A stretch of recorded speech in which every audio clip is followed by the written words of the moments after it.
In 2014, I discovered the movie Now You See Me.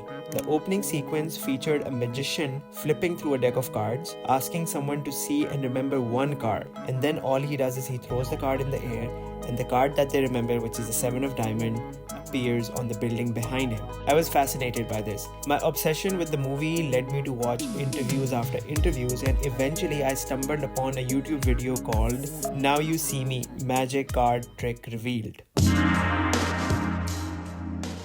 So when I found that video, it opened a door of YouTube that I never knew existed, which was magic tutorials. So this is how the trick works. The magician goes like this, and he wants people to look at a specific card, and he needs to know the card, and he needs to force that card pretty much. So let's say I want to force the Six of Hearts on you guys. So I'm going to do this, and I'm going to put one card in front of Six of Hearts, and I'm going to actually have it stick out like this, okay? So this is how it looks right now, okay? And you can't see that from the front. So when I'm doing this, even if I do it really fast, it stays on Six of Hearts slightly longer than other cards. So that's why that card registers in your head. So that's how the magician would go like, oh, this is a magic trick, but it's pretty much forcing the card on you. And I was amazed by this, which made me really think about like, okay, what else can I do with just a deck of cards? And that's where I started looking into more tutorials on like, you know, how David Blaine did his things, or how Chris Angel did his things, and how every trick in that movie, how was that done? And I got really obsessed with it, and I spent quite a lot of time just doing all of that stuff. And while I was doing that, so you need to learn how to handle a deck of cards. And I really got good at like just shuffling cards. I think the best part of it was that I would watch a tutorial on how to do this specific card trick, and I would go and show it to my brothers and to my parents, and the next day I would go to school and I would show it to my friends, right? And I would be amazed that something that I learned on YouTube could just give this amazing reaction. Because when you see these magic videos on the internet, you see that people react in ways that you're like, this is too much. But what I realized that magic was something that if you present it to someone, people do have that reaction, which is, it just catches them off guard, where they weren't really expecting for something like this to happen, right? And I think for me to learn magic was something I was caught off guard, where I was like, okay, this is something so amazing that I got fooled by, and I can also learn it. And then the next day I can, if I learn it good enough, I can show it to my friends and my family and whatever, right? And for me at that time, I didn't really think about, okay, what is the objective of this? I loved the idea that I could go to YouTube, learn something new, and I would think about, okay, if there's a sequence of like someone goes like, oh, pick a card, and they do like, you know, a certain like set of moves to get to a point to finding their card, I would try to think about, okay, how can I make my own moves? So basically later on when I got into this habit of like, okay, learning how to shuffle cards or do a lot of things like this, I got to know that there are people who do magic tricks with cards, but then there are people who do this thing called cardistry, which is just shuffling cards. So cardistry, in simpler words, it's basically skateboarding with playing cards. So they would spend time not like, you know, doing magic tricks or stuff like that. They would just spend time in like creating different moves of like how you can shuffle cards, which basically look beautiful on camera and beautiful to present. So when I first got into university, my major was supposed to be computer engineering. I remember when I first went there, my roommate was Safwan.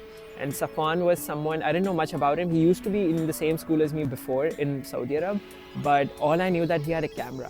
So when I went there, the first two conversations that I had with him, and it was just like, hey, like, I do these cool stuff with cards. I showed him a lot of stuff, and he was like, okay, this is cool. He was really impressed. And then I was like, you know what, I want to do like a video, like a compilation video of me like shuffling cards in like different places, and I want to do a shoot and everything. And Safwan helped me make a lot of cool things. And they're like, I think my Facebook cover is probably a picture that Safwan took of me like doing this thing with the playing cards. So me and Safwan planned this thing out. We were like, okay, we're going to like go to like 3 to 4 locations, and we're going to have like a big compilation of me like shuffling cards in different places. And I was learning a lot of like different moves. Like I remember, I forgot the names of it because I've been so out of touch, but there was this one move which looked like this, you know, it's like a way you can represent cards in like different ways. So we did the first shoot. I remember we actually went to a beach that was next to our campus. There were random people at the beach. I even went to them and I actually showed them some card tricks. They didn't know English, so it was like in like broken Turkish, broken English. I was showing them, hey, pick a card and stuff like that. And we were planning to do another shoot in like a couple of days, but Safwan fractured his leg. So basically when Safwan fractured his leg, that was a point where I was like, okay, you know what, I know that we cannot shoot like this 5 location cardistry compilation.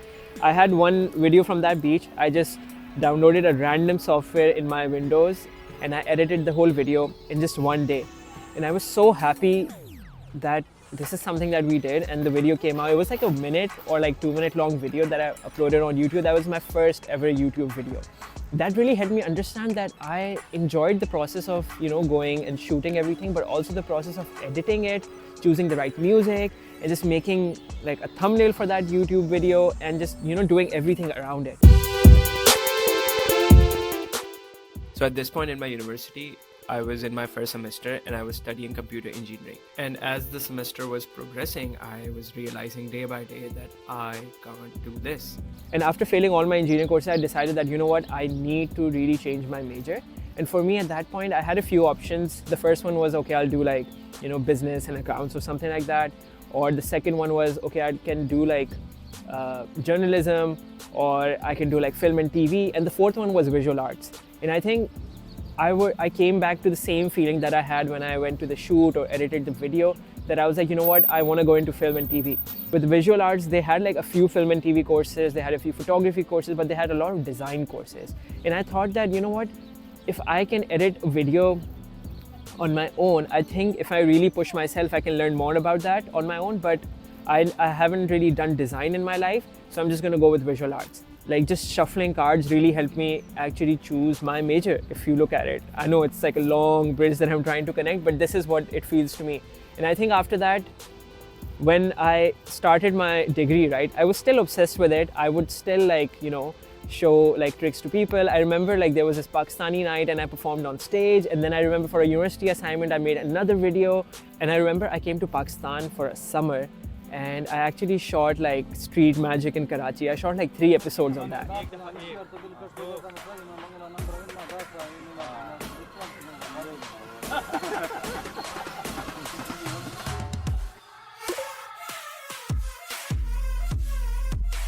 And at that time, I got really good at editing. I got really good at structuring things, branding my whole thing and whatever. And after that, I just really got into design more than this. When I'm like looking at design, I feel like I loved the part of like creating illusions or like creating things where people are like, what is this? So now that I think about it, the most beautiful thing about performing card tricks or doing cardistry was connected to the reaction that the people gave me. They loved it and I loved doing it again and again, and that kind of pushed me to get better. And like even with my friends, I think how many tricks can I perform to them, right? And at one point I was like, you know what, I want to learn new things, so when I meet them next I can show them new things. When it came to like, you know, transitioning, and the transition was pretty natural for me to go from someone who experiments with cards, makes videos about it, and then going into like visual arts. The transition was pretty natural. It's just that when I was making my visual art pieces, my aim was always to at least try to get some part of that reaction that I used to get when I used to do magic tricks with my digital art pieces or with my animations, right? And that is, I think, something that really connected everything all together, and eventually it became like a full circle moment. Now I'm pretty out of touch with cards, like even the playing cards that I have right now. I do have a very big collection at home of a lot of different cards, but these are the New Yorker cards my friend Zainab gave to me. They're pretty interesting, by the way. Let me put my mic here so I can show you the cards. So they have very nice illustrative back, but at the same time the front has a comic. So each card has an interesting comic in front of it. And I think that's how I realized that, you know what, it is pretty connected, you know. And I never really considered like shuffling cards like as a piece of art, but now that I look at it, it is performance art. And you know, it can be done in different mediums, and I guess this was my medium to start off with, and now I guess this is my medium.